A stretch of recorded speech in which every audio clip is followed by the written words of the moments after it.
Hey guys, so I am back after a long hiatus. Do not worry, during that hiatus, I was reading some books, okay?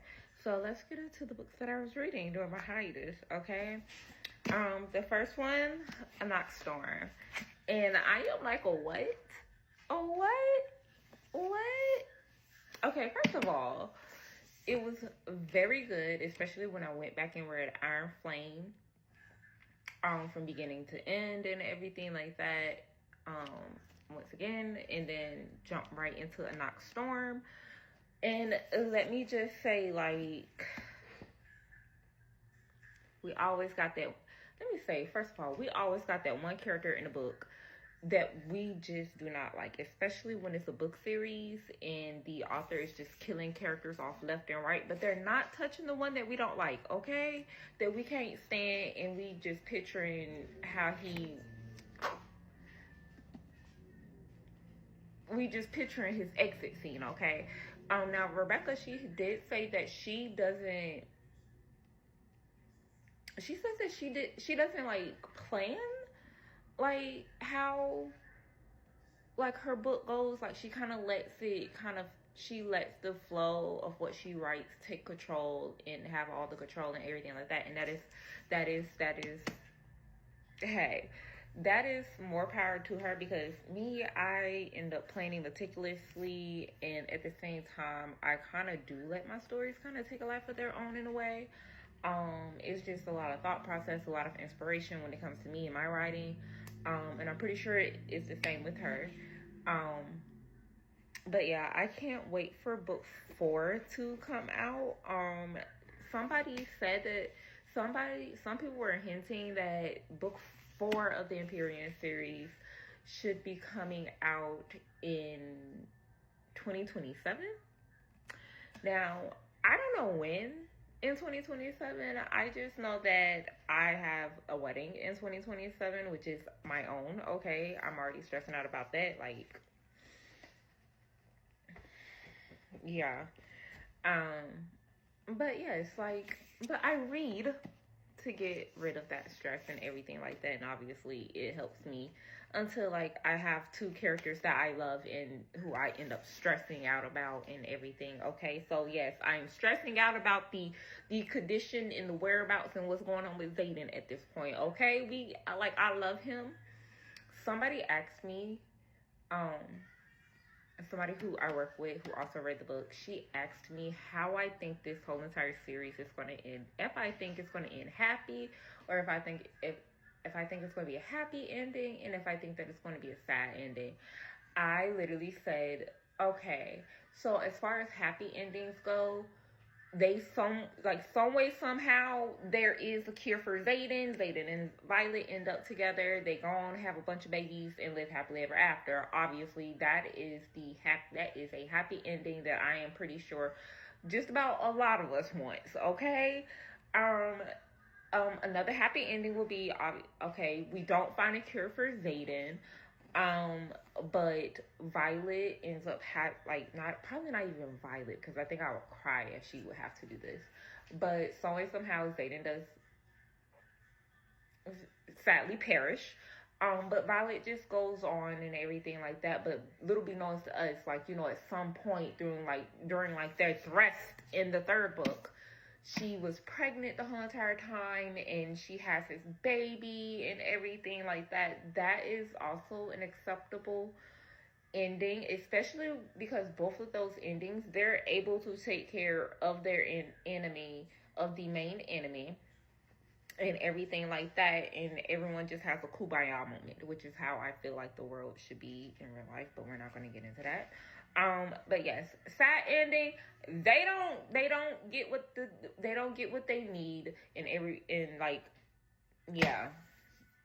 the whole entire world is over with. That is like a sad ending to me. That is like the only sad ending to me and everything like that. So,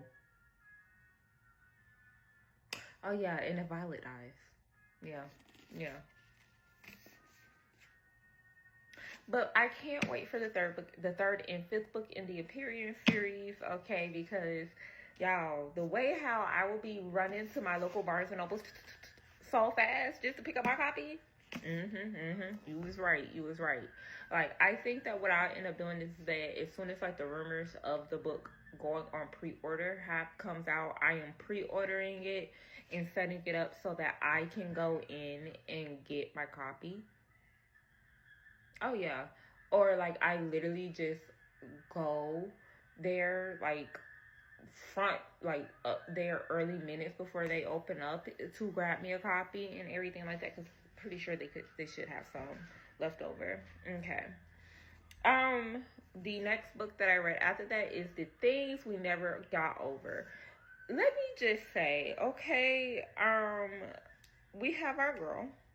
Okay, we have our two girls, all right. And I'm sorry, I do kind of have to go back a little bit and look. We have our twin girls, Naomi and Tina. And they're twins, like I said. And Naomi, she's the good twin. She's the good child. Tina, she that child that makes you think to yourself, sometimes whenever they act up, like, why did I have children? Because they don't listen like that. 9 times out of 10, they want to do whatever they want to do.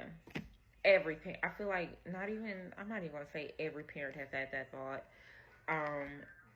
But I know, like, you know,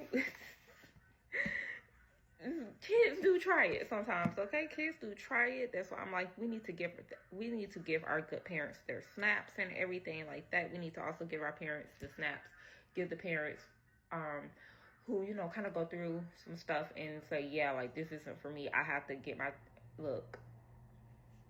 I'm sorry, but somebody else got to take care of them, because they might take care of them better than I can, okay?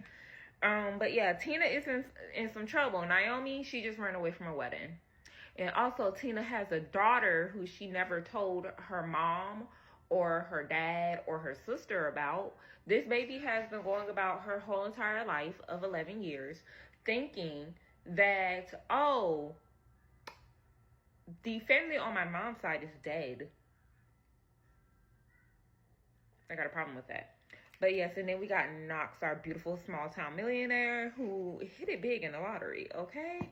And he is like on that, okay, like, I'm just going to kind of like fix it because money can fix every problem, throws money everywhere at every problem, thinking that it's going to fix it. And he had to get a rude awakening with Naomi when everybody's telling him, bruh, you sat there, was in a fake relationship with her because, you know, y'all was sleeping together for one, and y'all got caught by her parents and social services at that. And you just decided to say, oh yeah, like, we're in a relationship and stuff like that and everything. And you kept showing up. You showed up for her and everything, only to end it and throw money at her saying, yeah, like, you know, so you can stay on your feet, thinking that that's gonna, like, that's any better. Like, when I tell you, when I read that part, I was ready to yeet the book out of existence. But I kept reading, and I said that he needs to do some big boy, he needs to, like, look at here, make him suffer, okay? Make him suffer. But yes, The Things We Never Got Over by Lucy Score. I have book 2 and 3 in this series. So I have not gotten in the Knock 'Em Out series. I haven't gotten to those 2 yet, but they are on my TBR list along with a bunch of other books. Ugh.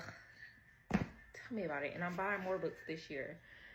This month coming up. Okay, so now to get into the books that I have read on Kindle Unlimited at that. Because I have the Kindle Unlimited app. The first one, Protecting Her Secrets by Misty Walker. This is the second Misty Walker book that I have read, and obviously it is top tier. We have our girl who sat there, had a relationship with somebody. She is the MC princess and everything like that. And the MC that she grew up in, a woman's only place is in the kitchen and taking care of them kids, baby. The dudes can go out and have affairs and everything like that and do this, that, and the third. That is what they can do. And her daddy-o decided to get her, and like, promise her hand to somebody, an old dude in the club, okay? In the MC club, okay? I'm about to run out of time real quick. I'm going to come back for another one.